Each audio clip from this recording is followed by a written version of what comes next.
He will speak to us from the Theosophical Society, Point Loma.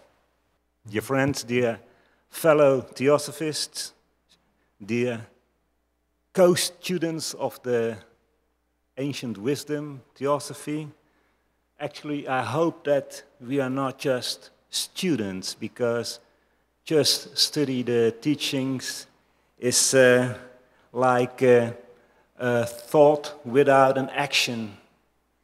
And a thought without an action is like a seed without soil for it to be sown. In one way or another, we have to turn our thoughts into action. And although it is our duty to create mental images of universal brotherhood, spiritual and compassionate thoughts, we cannot just sit still in our armchairs or attending theosophical conferences like this and thinking and hoping that other people would pick up our thoughts. Just like the sower in the parable of the Gospel of Matthew, we have to go out and sow our thought seeds. And although it may be easier to sow those seeds when the sun shines, Theosophists also have to go out when it rains and storms. To be a Theosophist is hard work, no doubt about that. Genuine Theosophy is the source of inspiration, and the Theosophical movement has the duty to link mankind with that source. How do we do that? How do we form a nucleus of brotherhood, radiating its influence in the world? Well, you know, a heart that doesn't beat is no heart. A nucleus that doesn't work, that is not active, is no nucleus at all. So we have to make it active. We have to present that image of universal brotherhood to all areas of human thought. But those mental thoughts should be crystal clear for our listeners. So we have to translate, so to speak, the theosophical tenets in all kinds of practical situations.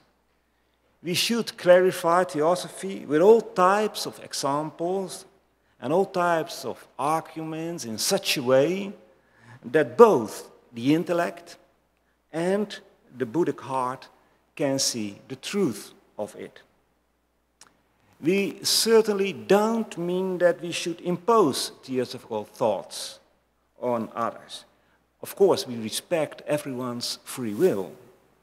Moreover, if we were to impose our ideas, that would be the most ineffective way of spreading theosophy, because then we never touch the spiritual side of the soul. We rather study the mind of our brother. And just like Socrates of old, we have to ask questions, so that our brother discovers the truth within himself. If theosophy is true, we just need to show it, and it proves itself. Elena just talked about it also. The way we present our thoughts, therefore, is very, very important.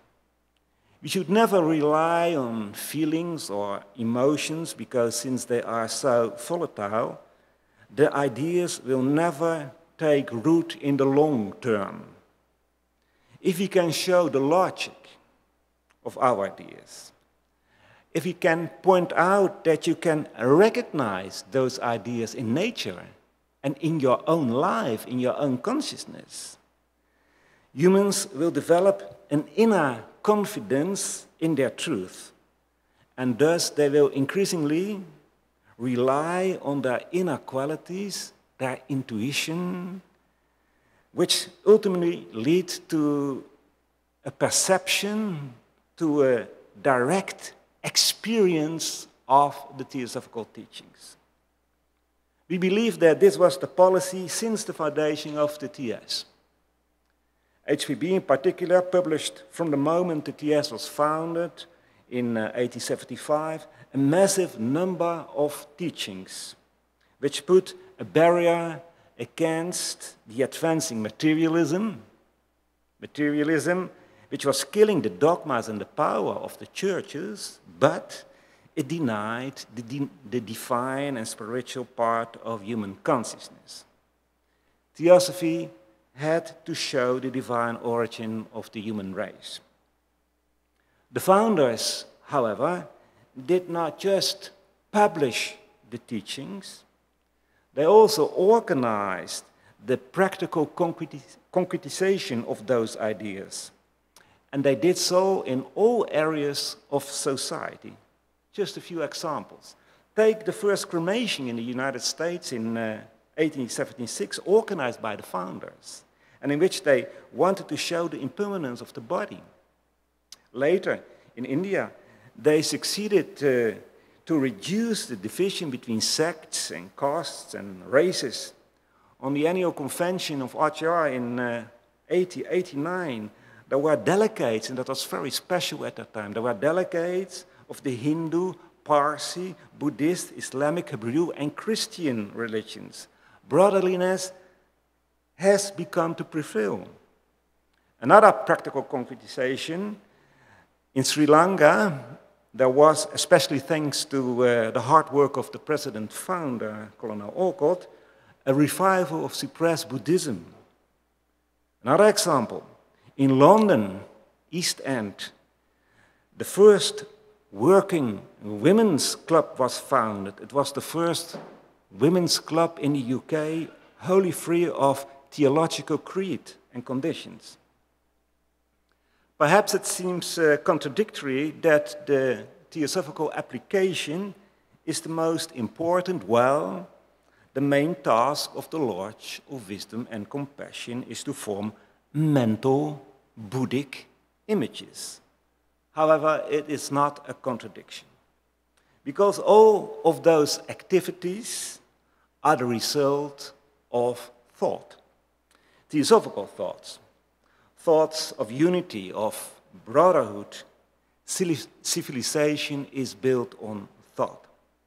If we can change the thoughts of humanity, if we can change our way of thinking, we change society as well. Thoughts, however, are not value-free. But if we consider theosophical thoughts just as a kind of spiritual rest, just as a kind of leisure, not useful in daily life, then they have no impact on society, and they are not worth nothing, and we fail. So we have to translate those spiritual and profound thoughts, which are for most people mere abstractions, into practical applications, but without any concession to the basic idea. I think that the best service to mankind is this work. For thought without action is laziness, and sometimes cowardice, and sometimes even hypocrisy. The end of man is an action and not a thought, though it were the noblest. Thus, HPB quotes Carlyle in The Key to Theosophy. But action without thought, and I mean spiritual thoughts, thoughts based on the laws of nature, are empty and doomed to fail. So, what is that nucleus of active brotherhood going to look like? We think like this. Theosophists worldwide, collectively and open-mindedly, open to the world, study, practice theosophy with one another. They study to come into action. They help each other in developing creative ways to apply and to spread theosophy. Are we ready to tread in the footsteps of HPB, breaking the molds of thinking by reintroducing Theosophy, but not in a non-committal, but in a practical way, calling right what is right and wrong what is wrong? Brotherhood doesn't mean that we should cover evil or injustice with the cloak of charity. For example, if the greater population in a country does not want to accept refugees, then we don't need to go along with that for fear that otherwise we would be less popular. Are we like HPB, strong enough to sometimes resist public opinion? Do we have the courage to enter in the arena what the Mahachohan advised us to do? We must stand up for our vision. We shouldn't hide our theosophical light under a bushel. We must demand as much respect for our ideas as we have for the ideas of others. And we must present and we must disseminate Theosophy in the most creative way we can imagine. Everyone can do that.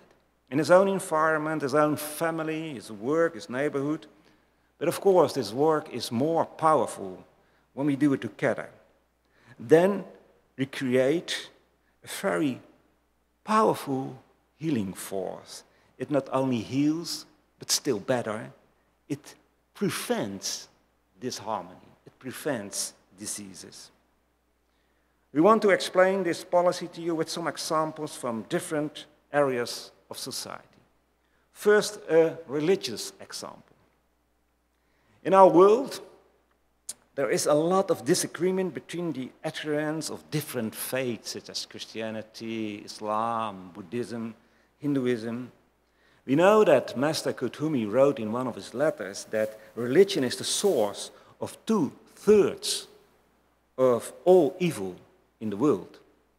But we also know that religious consciousness is the most noble aspect within us. We just need to understand the true meaning of religion and grasp the idea that religion, not a religion, but religion is something very different than the degenerated deductions of it. Theosophy makes that clear. The only way to bring people of so many different faiths together is if you show them the core of that truth, which is unity. We can do that. Another example. We all want to live in a just society. Injustice must be eliminated. But if social reform is based on the illusion that people are satisfied when they have more earthly prosperity, then such a reform will work out only temporarily. It should be based on the spiritual fact of unity. We do not have to enter the political minefield, but can show how Theosophy is able to solve all social issues. For example, the issue of crime. We can make clear that it's not our duty to punish criminals. Nature, that is karma, punishes or rewards, so to speak, better than the wisest judge. What we need to do is to teach our weak brothers to live according to natural laws. And for sure, that is much, much more effective in conquering crime than locking people up. I can give you the examples if you want it. 2 examples in the field of science. Many scientific facts can be explained much better with theosophical hypotheses. New thoughts about gravity, for instance, can be lifted to a higher level by involving the idea of consciousness. We should not do that to be proved right, but to seek another image in the minds of our fellow human beings. If you realize that you live in a living cosmos, of which you are an integral part, then you surely will develop another mentality than you think that the cosmos consists of blind matter, but maybe far from us a planet with living beings. Another example, the new scientific facts about DNA give us the opportunity to explain that it is not the DNA that determines our character, but consciousness does so. Via our linga sharira, our astral body, human consciousness switches the DNA on or off. In one of our next volumes of Lucifer, we will publish an article about it written by one of our biologists. So it's a very important idea, I think, because the idea that DNA determines who you are, which a lot of people think, deprives you from the responsibility for your own choices. But we have everything in our own hands, and we can make that clear. Only Theosophy gives reasonable answers to this modern question, just like it gives the right information about all questions of life and death, such as euthanasia, organ transplantation, genetic engineering. Mankind lacks essential information to draw right conclusions about these subjects. If we can clearly apply the theosophical ideas about the birth and the dying process in all those ethical, medical cases, we will not just inspire people to make other choices, but their mind will be more and more focused on the spiritual background of life. Most, if not all, life's questions can be solved with the doctrines of karma and reincarnation. We must explain those teachings applied in all kinds of situations. Finally, one last example, but certainly not the least important, the issue of war and peace. The tremendous suffering because of the many wars is mainly caused by the false assumption that the end justifies the means. Theosophists know that an act always produces, without exceptions, consequences of the same characteristic as that act. We can make that clear. And if we want to successfully clarify to our fellow human beings the statement that noble cause need noble means, then we, Theosophists of all organizations, should be a living example of it. You cannot dissimulate an idea correctly and effectively if you don't practice it. You have to walk your talk. And in the light of that statement, we should sincerely ask ourselves, are we different brotherhoods, or are we one movement? Knowing that several cells can form one tissue or one organ, we should be fully aware of the fact that Theosophists, inside and outside theosophical organizations, form the nucleus of the actual human brotherhood. That the nucleus can only be effective in the world if it is in harmony with itself. If Theosophists are passive, dominated by the quality of tamas, the nucleus will eventually shrink and disappear from the outer world. If we are too active, acting without wisdom, dominated by the quality of rajas, then we will fail to achieve our goals, and Theosophy will delude. But if we act harmoniously, according to Sattva, our influence, without any doubt, will increase steadily.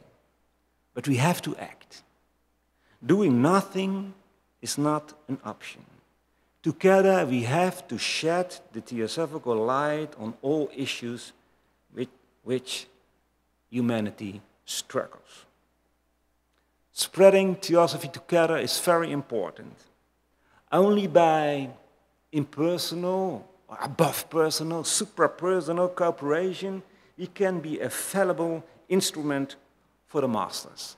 The bundling of above personal thinking and acting creates a flaw of the so-called large force. That large force is a very real power. It arises when different theosophists, who may, of course, think differently about the details of the teachings. All the arguments are always about the details of the teachings and not about the core ideas. When they act as a unity, they work together like chelas of one master, like the fingers of one hand, then that large force will arise. Compare it with a family. In family life, everyone has to make its contribution. Such a close family, the nucleus, is on the one hand the gateway to the esoteric sources, and on the other hand it radiates to the outer world a magnetic field. If that nucleus is divided in itself, or if it is passive, it has little appeal to the outside world, notwithstanding any possible appearance. But if the family is harmonious, then each member, of course, and by nature, respects the others. And everyone contributes in thought and deed. Our responsibility as theosophists is great. If we do not contribute, thinking that another will do our job, we weaken the nucleus. However, if we do our duty, the nucleus becomes stronger and stronger, and the appeal is greater. For the more solid the nucleus, the greater the appeal, and the greater the healing force. Friends, fellow students of Theosophy, we are, with a relatively small number of workers. But our strength is not in the number. Our strength is having an open mind, a pure heart, a loyal sense of duty towards our masters, and especially in brotherliness for one's fellow theosophist, brotherliness for one's co-disciple. In other words, our strength is not in a number, but in our will to work together. A few grains of salt change taste of soup completely. We can be the salt of the earth, or rather the salt of the mind of the earth. Thank you.